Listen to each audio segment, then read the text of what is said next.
What's up, guys? 5 lies about money and why they're holding you back. Let's just get right into this. I want to keep this short and sweet just to be respectful of everyone's time. We've all got things to do. Hopefully this video helps you guys out. If it does, subscribe to the channel, give this video a like, comment, let me know your thoughts, and let's just jump right into this, okay? So lie number 1 that I used to believe, and something that I no longer believe because it's not true, is the fact that you can save your way to wealth, right? This is not true, right? If you make $25,000 a year, $30,000 a year, $40,000 a year, first of all, there's nothing wrong with that. I see people, shitting on people all the time online because they're making, a smaller amount of money than them. And, if you're making any amount of money and working your ass off every single day and showing up and doing your best, making $30,000 a year, dude, salute to you. Back to the point here. You cannot save your way to wealth, right? And wealth is, an ambiguous term that people throw around left and right online, myself included. Whatever that definition of wealth is that you guys might have, it's probably not a good idea for you just to try to save your way to it, right? Saving money is incredibly important. We talk about this on this channel all the time. Almost every video, it seems, I'm talking about saving money and why that's so important. But you can't save your way to being super successful, right? Because let's just use the hypothetical example that you save 100% of your income and you don't have to pay taxes. If you make $30,000 a year, $30,000 is not going to be a whole lot of money for you to invest. That's just the reality. It's only $30,000 a year, right? It's going to take you a long time for you to stack that up to, $500K, $1 million, $1 million plus, right? It takes you a long time, right? So you have to earn more money, right? I hate when people say, don't worry about saving money, just try to make more money. And they just completely neglect the fact that if you make more money, that's not going to solve your problems. You have to do 2 things: to earn more income, and you also have to save as much of that income as you possibly can. That is the only solution to building wealth. It's that simple. Earn more money, earn a lot more money, and save as much of that money as you possibly can, and eventually invest it. That's all there is to it. You've got people all over the internet that are telling you, just save your money or just earn more money. And they're not talking about the truth and the reality of the situation from someone who has built a little bit of success in their life. They're not talking about the truth, which is you need to do both, right? You need to earn a lot more money and you need to save a lot more money. That's all there is to it. And that's if you want to be successful, which I would imagine most people who are watching this video and that follow this channel, you want to be successful, because that's what I want to be. And, you have to get this notion out of your brain that you can just save your way to wealth. Is it something that's going to help you? Absolutely. Saving money is extremely important. You should do that as much as you possibly can. But is that going to make you wealthy? Absolutely not. If you're earning $30,000 a year, $40,000 a year, you don't have a savings issue. You have an income issue. You need to be 10xing that income, as Grant Cardone would say.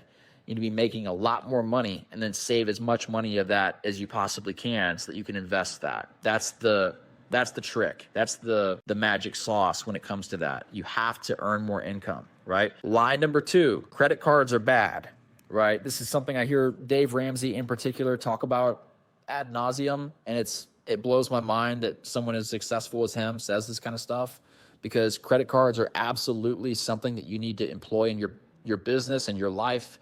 And, building good credit is something you should take very seriously, especially if you're younger, because credit is basically the foundation that a lot of our world, operates on, right? If you have a really shitty credit score, it's going to be difficult for you to get, a house. It's going to be difficult for you to get an apartment. It's going to be difficult for you to, borrow money. Obviously, you're going to get really shitty rates. It just makes your life a lot more difficult, right? And you lose money when you struggle with bad credit. So it's just like a downward spiral, right? And the fact that there's people online that say you shouldn't have a credit card, you shouldn't use credit, that's just absolutely insane to me. You should use credit. You should have a credit card. You should have multiple credit cards. And I'll make a whole nother video about that on this channel.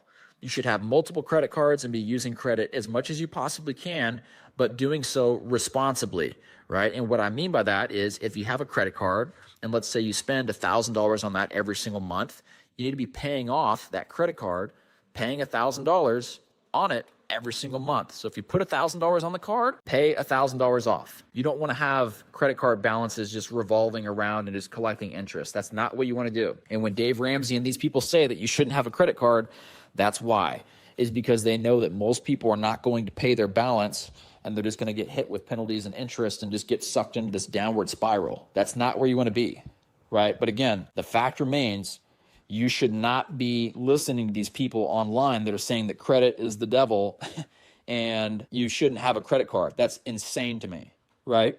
So get rid of that thought process. That's ridiculous. Nobody who is successful, I shouldn't say what I was going to say. Most people who are successful employ credit in their business. That's just all there is to it. They borrow money. They use credit to an advantage. That's all there is to it. So keep that in mind. Lie number three, go to college, get a job, and you'll be set. This is something that we've all heard many times. This is something that I've talked about on this channel multiple times. You're not going to get rich just working a job, and that's something you have to understand. The reason for getting a job, in my opinion, and the way I look at jobs, is it's a learning experience, right? You can earn an income. In some cases, you can earn a really good income with a job, and you're able to learn the entire time you're doing that. And that's the real value behind having a job, is the consistency of income that you can use to invest into assets, invest into your business, invest into yourself, whatever it might be, and the ability to learn and get paid to learn whatever it is that you're doing. If you're learning sales, guess what? You're getting paid to learn how to be a salesman. That's something that you can go and take into every aspect of your life. If you're learning marketing, you can do the exact same thing. If you're learning copywriting, whatever it is, it's the exact same thing. Look at your job as an opportunity for you to learn and for you to develop your skill set, and that is going to equate to you earning more money later in your life. And that's something that you absolutely should take seriously. If you're younger in your career, maybe you're 20-something years old, I highly encourage you to go get a job, right? Because that's something that is going to teach you a lot. It's going to teach you how business works. It's going to teach you to value your money. It's going to teach you to, how to interact with people who are older than you, and how to, be professional, and how to take care of clients, how to do all this different kind of stuff that you and I have to learn how to do if we're going to be successful in life. And that's something that is extremely valuable, right? So if you go to college, that's fine. If you go get a job, that's fine. But understand why you're doing it. Have a plan, right? And understand that you're not going to get crazy rich just working a job. And there's nothing wrong with having a job, by the way. Again, I just want to be super clear with that. Nothing wrong with having a job, but just understand that you're not going to have a 400 or 500% increase in your revenue and in your income just by having a job. It's going to be very slow. It's going to be consistent. And, you can't expect any crazy growth from that trajectory. And if you're okay with that, then that's fine. But you need to understand how it works beforehand before, just working there for 40 years or so and expecting something else. Okay. Lie number 4, investing is only for rich people. And this is something that, is obviously not true. We have all kinds of assets that we can invest into as regular people like you and me. We can invest into real estate. We can invest into stocks. We can invest into crypto. I have all of these things, and it's something that I've really committed to learning as much as I possibly can, because I'm not a crazy, talented person when it comes to learning about these things. It just comes down to me busting my ass and trying to learn as much as I can about them, because naturally I don't really know anything about those things. So you have to understand that you need to be investing as soon as possible, and it's not only for rich people.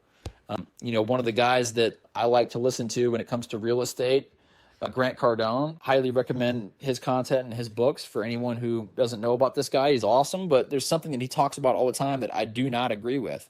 He talks about, if you're going to invest into real estate, you need to save up enough money for you to invest into an apartment complex that has like 25 units or more. And that's something I just think is ridiculous, right? Because first of all, who's going to save up that much money? It's going to take you like 15, 20, 30 years for most people. And second of all, you don't need to hit it big on the very first time you do something like that. You need to just get your foot in the door and figure out how this kind of stuff works. If you want to be a real estate investor, buy a single family house for $70,000 in the Midwest. I promise you, all over the place here, right? Buy a rental property, live in a property, house hack. I've made videos about that before, right? You guys need to do all these different things that you can to be able to get your foot in the door on a small scale without a whole lot of money, because it's absolutely possible, right? You don't have to wait until you're quote unquote rich before you can invest, right? There's a lot of people that believe that. And there's a lot of people that kind of, knowingly or unknowingly perpetuate that mentality. And that's just not the case. You do not have to be a super rich person to invest, right? If you invest, $10, $15, $20 a day, that's going to add up to something long term, as long as you're not being a dummy with your finances, right? And again, this is not financial advice, obviously. Look into the things that you're investing. Research, right? It's no secret. I talk about it on this channel all the time. The primary things that I'm invested in are Bitcoin, crypto, and real estate. That's what I put my dollars into, right? And I, am very heavily concentrated into those asset classes. And that's something that's just what I do, right? You don't have to do it my way. There's plenty of people that are infinitely more successful and more wealthy than me that have done it different ways, right? So just sharing my experience. Those are the things that I put my money into. Those are the things that I believe in. And, that's where I have my focus when it comes to investing. You don't have to do it when you're a rich person. You can do it right now. Okay. So that's lie number 4. Lie number 5, and the last one right here. This is something that is so true and something that I've really, lived out over the past, 12 months or so. More money equals more stress. And that's just the reality. That's not the reality. More money does not always equal more stress, but usually whenever you're in a position to where you are earning more money, you're going to have to learn how to cope with stress much more effectively. And let me just share this as well. I mean, a job that I previously just left, working at a marketing agency that was very quickly growing. They were in the Inc. 5000. There's about 120 people there that used to work there, I believe, when I was there. And, it's a very high stress environment. And I had a leadership role in that company. But I wasn't there very long. I think I was there maybe 6-7 months, but that's neither here nor there. But my point is, I had a role that was on the outside of like the inner circle. So like I wasn't like the CMO or anything, but I was, top 15. I was like the 15th guy basically on the totem pole out of like 120 something people. And all these people were super smart. And I can tell you, as just being completely real, I probably wasn't completely qualified for that position just because I was like the youngest dude there. And I had a very senior role. Not to say that I wasn't capable of doing the job, but it was a very high stress, very intensive job. And it's something that literally caused me a lot of unhappiness in my life. And I've made videos about that on this channel, about like the people that I was working with and, the stress and, I'm making all this money, but is the money worth it? All this different kind of stuff. I've talked about it on this channel extensively. And, whenever you're making more money, you're going to have more requirements. And that's just all there is to it, right? Whenever you're making more money, you're going to have more requirements and you're going to have more expectations put on you by other people. And we have to keep that in mind. We have to understand that. We have to prepare for that because it's not easy to cope with that much stress, just when you expect things to be easy. And I guess I'm kind of rambling, but we have to understand that more money doesn't necessarily equal more problems, but more money usually does equal more stress. And that's something that we have to learn to get more comfortable with. Any level of our lives, wherever we are, we have to learn to deal with stress. And that's something that I've been, working on extensively, and something where I think I need a lot of help, honestly. It's something that I try to work on, and something that, is one of the focus points of, where I need to be improving in my life. And, my point to you guys is understand that, as you climb this mountain that you're, towards your goals, whatever they might be, it's going to be more and more difficult. And you have to just learn to roll with the punches and understand that stress and fighting every single day, that's a part of the job, right? So you have to understand that. And the more you understand that, the easier it's going to be for you to get up every day and go do it because you know what to expect. So anyway, guys, those are 5 lies about money. I hope this is helpful to you guys. Let me know in the comments, like this video, subscribe to the channel. I would love to get you guys to support the channel and show me a little bit of love when it comes to this. I don't make any money on this. This is just a passion project and something I do just to hopefully share some of the lessons that I've learned in my life and some of the mistakes that I've made in my life with some of the younger guys who are on the come up and trying to make things happen in this world. Because as we all know, man, it's hard to make things work. It's hard to create a business. It's hard to be successful. And I hope this channel makes that journey a little bit easier for you guys. I love you guys. Support the channel, and I'll see you guys in the next video.